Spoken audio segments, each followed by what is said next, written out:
All right, grade 11 chemistry students. This is our next lecture. It's Chemical Bonds and Chemistry Fight Club. As usual, we've got the same setup from previous lectures. Our D2L lecture notes are going to be up here on the iPad in the top corner, and then I'll be writing various terms and diagrams here on the whiteboard. We have a couple of special guests today to help us with chemical bonding and Chemistry Fight Club. And that's it. Now this lecture, this chemical bonding lecture, is going to be broken down into 3 parts. So it's a trilogy, people. How exciting is that? Anyway, the first part of our trilogy is going to be what a chemical bond is, why we need to make chemical bonds as atoms or ions, and ionic bonding. The second part of the lecture is going to be the pure covalent bond, and the third part of this series is going to be the polar covalent bond and ionic character. Anyway, let's get on with the show. So a chemical bond is a term used to describe the electrostatic attraction between pairs of atoms or ions. Now, what does that mean? Electrostatic. If I look at the word electrostatic and it's right here, I've got 2 smaller words in there, electro and static. Well, electro tells me what part of the atom is involved with chemical bonding. It's the electrons, right? And static means stationary or stuck together, stuck in place, right? If something is stationary, it's not moving. So once we bond the 2 atoms together, they're not going to drift apart again. They're going to stay together unless we run a chemical reaction with the substance. But static means to stay together. So we're using the electrons to keep these 2 atoms or ions together, all right? So when we look at an atom, if you remember from previous lectures, we know that the protons and neutrons are on the interior in the nucleus, and then the electrons are in these energy levels or orbits or shells. Now, if I take 2 atoms, and I've got a couple of oxygens here, and I push them together and say, hey, you 2 oxygens, you guys make a bond. You can see the collision point is right here. These outer shells and these outer electrons are what's going to be involved in making a bond between these 2 atoms. All right? Now, the name for those outer shells and outer electrons is valence shells or valence orbits. We usually say valence shells. And the electrons that are in those outermost orbits are called the valence electrons. Bonding only deals with valence electrons. So these 2 electrons on the interior shell, those electrons are not involved. It's only the ones in the outer shell. So being that this is oxygen, those 6 outer electrons are going to be involved in some way. All right? Now, why make bonds? Right? We know what a bond is now. It's an electrostatic attraction. But why am I making bonds? Well, what all atoms want is something called a noble gas configuration. Now, if we think about our noble gases on the periodic table, they live right here. They're in this last column. And the one thing we know about all of our noble gases is that they have a full outer shell. Their outer shell, their valence shell, is filled to capacity, right? Helium only has 1 shell, so it only needs 2. But all the rest of these have 8 in their valence shell, right? So that's what everybody else wants. All the rest of these elements, from fluorine right on over, they don't have that. They want to be like a noble gas, all right? So what happens? Well, atoms will go out and try to get electrons. They'll either try to steal them from someone or they'll share them with someone. But whatever route they choose, stealing or sharing, they only take enough or share enough to give them the 8. They don't want any more than that, because you know, if you take an extra one, now you've started a whole new shell, and I've got to try to fill that. So they only try to complete their valence shell. So if I have, you know, if I was like the oxygens earlier on, and I have 6, I'm looking for 2. That's it. I just want 2. If I'm something like sodium, and I only have 1, I might try to get 7. No more than that. Try to fill that shell. All right? Now, a valence shell is filled to capacity when it has 8 electrons. Now, of course, the first one only holds 2, so that's an exception. But all the other shells, while they are still the valence shell, the outer shell, they hold 8 electrons when they are filled to capacity. All right? So that's what we're trying to find, right? Why is that? Well, there's a great deal of stability with having 8 electrons in your outer shell. And what it's called is the stable octet. And this is when you have 8 valence electrons. All right? This is what all the nobles have, right? Helium aside. This is what everybody else wants. Well, why is that? Well, it's this word right here, stable. There's stability with having those 8 valence electrons. All right? I always kind of liken it to saying it this way to classes. If you have $8, your life is stable. You are paying all the bills. Don't we wish it was just that easy, eh? But if you have $8, you can pay your mortgage so you can own a home. You make a car payment. You can pay for the heating and the electricity and the water in your house. You can pay for food. You can pay for clothing. All of your needs are met with just this $8. So everybody would want $8 because you all want to live a stable life, right? And that's the thing. If I have $6, man, I got to do something. I got to get $2 more. If I have $5, I got to get 3, right? So all those other elements, they're left in the lurch and they're trying to look around and figure out some way to get up to 8. Only the nobles have 8. And that's why on the periodic table, I think of the nobles as like the kings and queens back in, in your history class. The nobility were the kings and queens and the dukes and duchesses and earls and knights and all of that.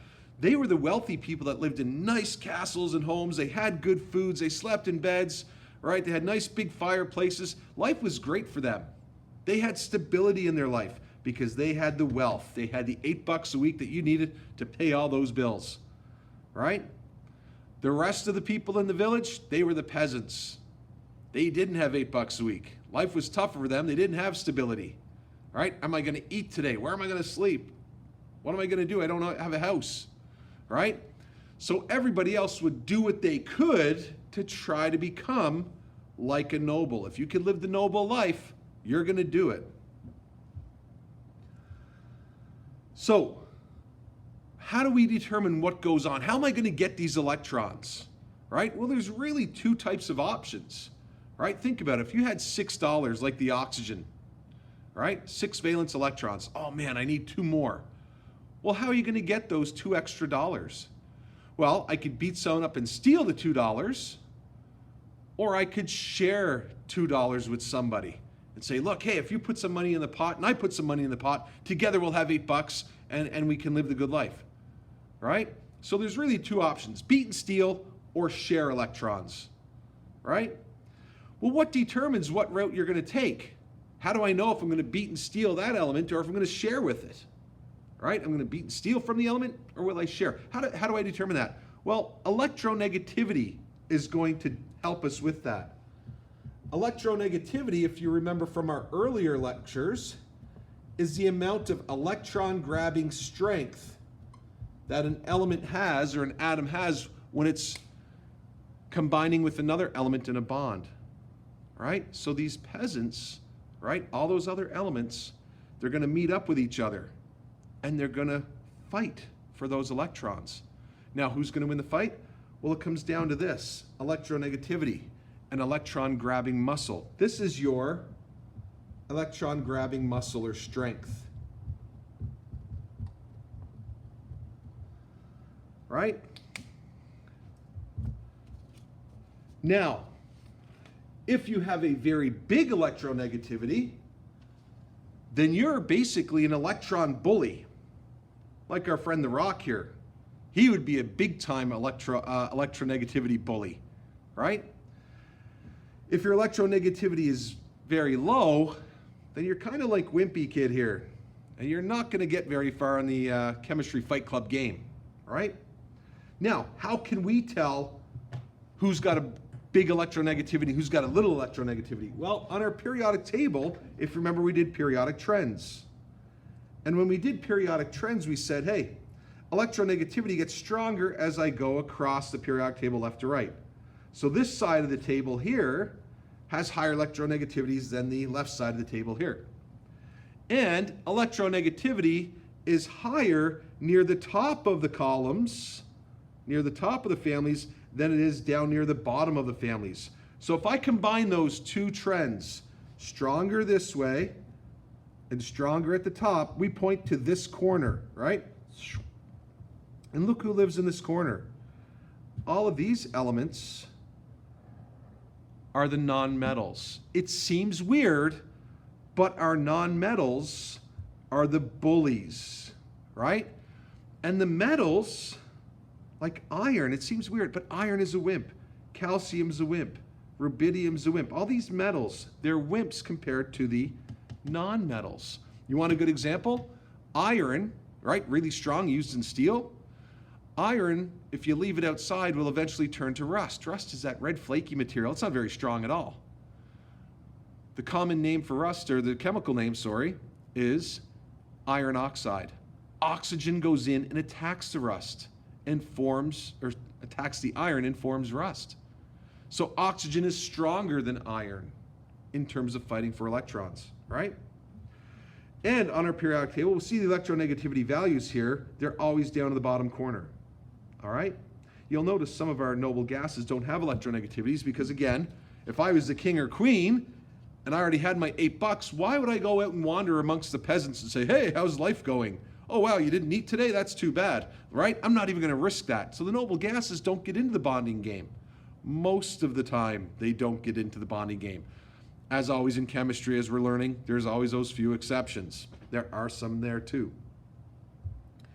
All right? So the three types of bonds that we're going to be looking at in Chemistry Fight Club are the ionic bond, the covalent bond, and the polar covalent bond. Today we're going to look at the ionic bond. We'll leave the other two for future lectures. All right? So, the bully beats the wimp and steals the toys. I'm just going to erase this very quickly. Now, we've got a bully and a wimp right here. Right? If we look, that's not erasing too well. Let's try this thing. Oh, should have went with that right from the start.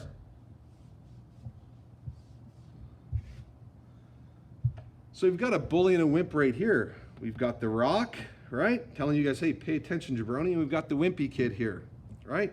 So I'm going to steal them and bring them over here. I'll erase the rock.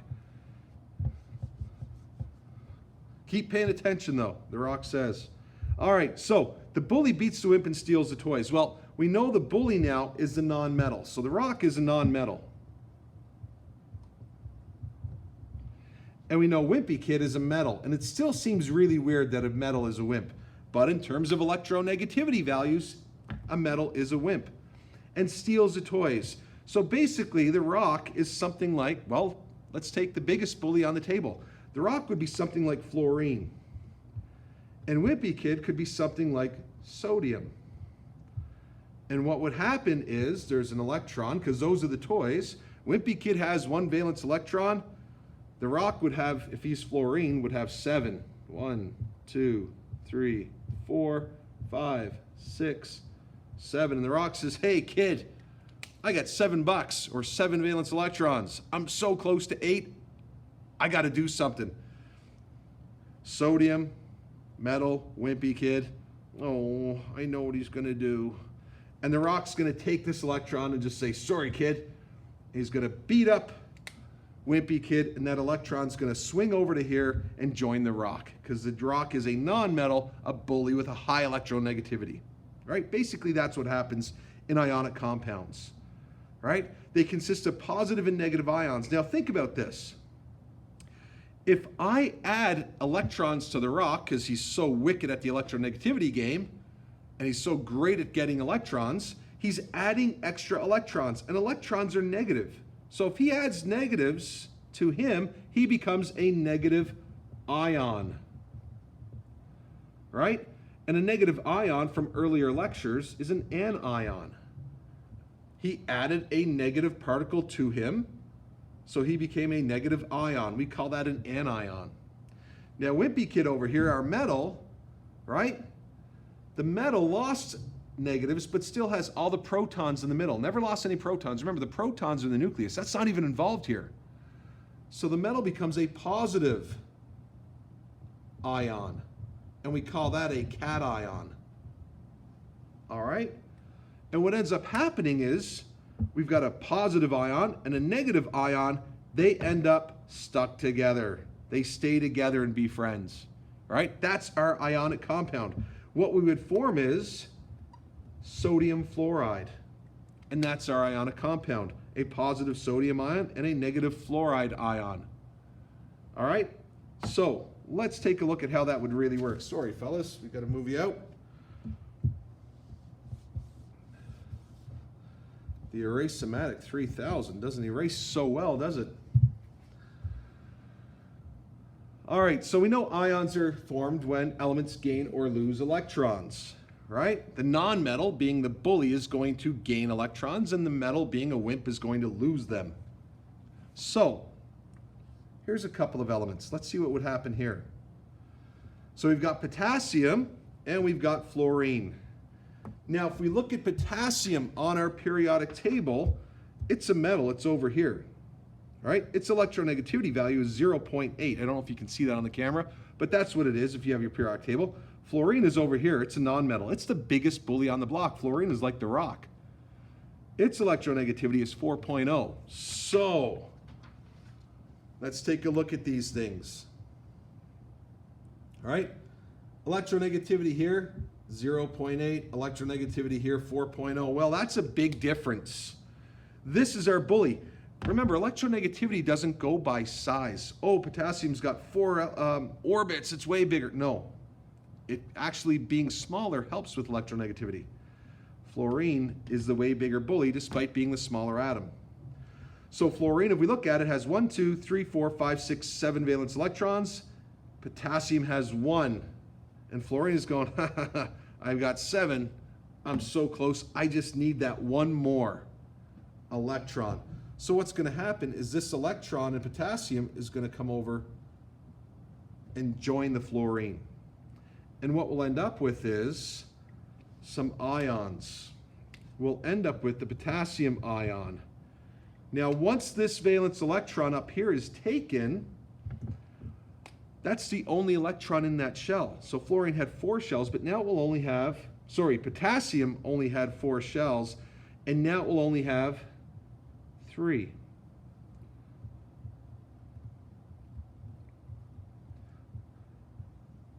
That 4th shell, once that single electron is taken, it's not going to exist anymore. And we end up with the potassium ion. And since it lost the negative electron and still has all the protons in its nucleus, it has a positive charge. Fluorine is going to form a negative ion. It had 7, like this, and gain that electron, boom, and put it there. Now, this brings us to our 3rd rule of Fight Club. If you remember the rules of Fight Club, the first rule of Fight Club is don't talk about Fight Club. The second rule of Chemistry Fight Club, don't talk about Fight Club. The 3rd rule is everybody has to be happy. Everybody must be happy, right? Very simple rule. Look here. Even though potassium got beat up and lost this electron to fluorine, look at them now. If I look at my fluoride ion, 1, 2, 3, 4, 5, 6, 7, 8 valence electrons. 8 valence electrons, that's noble gas configuration. Woohoo, right? Fluorine is loving it. Look at potassium. Even though potassium got beat up and had an electron stolen from it, look at it now. 1, 2, 3, 4, 5, 6, 7, 8. 8 valence electrons. Potassium dusts itself off after it picks itself off the ground and goes, whoa, wait a second. I'm a noble gas configuration too. That's awesome. So that's what has to happen in bonding. You can't just have one side of it be happy. Everybody must be happy when you're forming stable compounds. All right? Now, if we look here, we see the same sort of thing happening here. Here's sodium and chlorine. Here's a sodium atom and the chlorine atom. And what happens, of course, chlorine is our nonmetal bully, so it takes this valence electron away from the sodium and they form ions. Remember, atoms and ions are not hugely different from each other, right? An ion is simply an atom that has gained or lost electrons. Everything else stays the same. All the stuff in the nucleus, the protons and neutrons, stays the same. All it did was gain an electron or two or lose an electron or two. And because of that, it has a charge. That's it.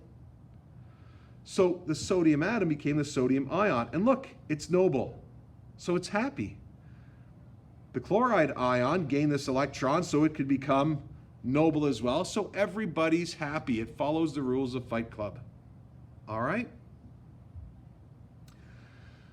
The covalent bond part of this we're not going to do. We're going to save that to another lecture.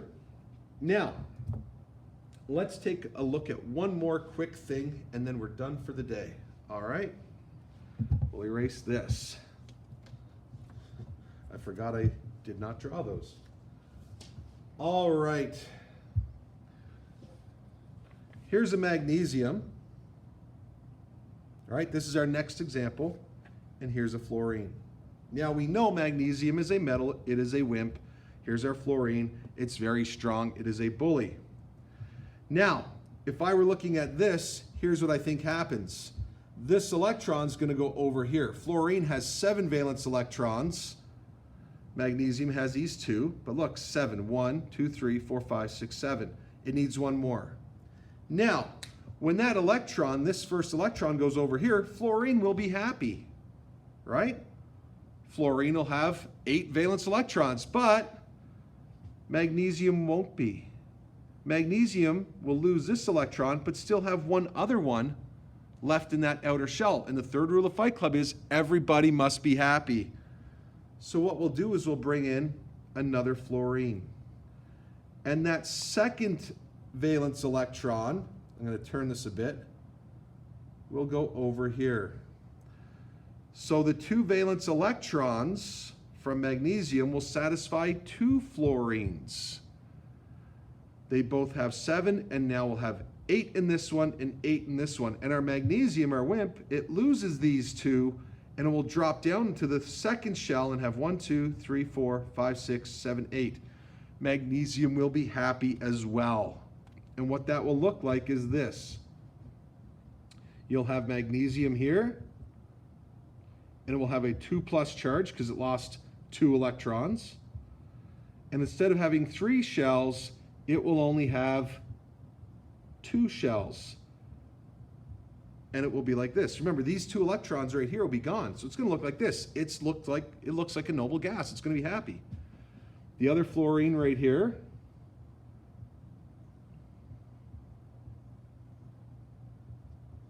it had 7, but it gained 1 to make 8. It looks like a noble gas. And the other fluorine here, it had 7, but it gained 1. It beat up magnesium and took it. It has 8. So by adding that second fluorine, we make sure the third rule of Fight Club holds true. Everybody must be happy.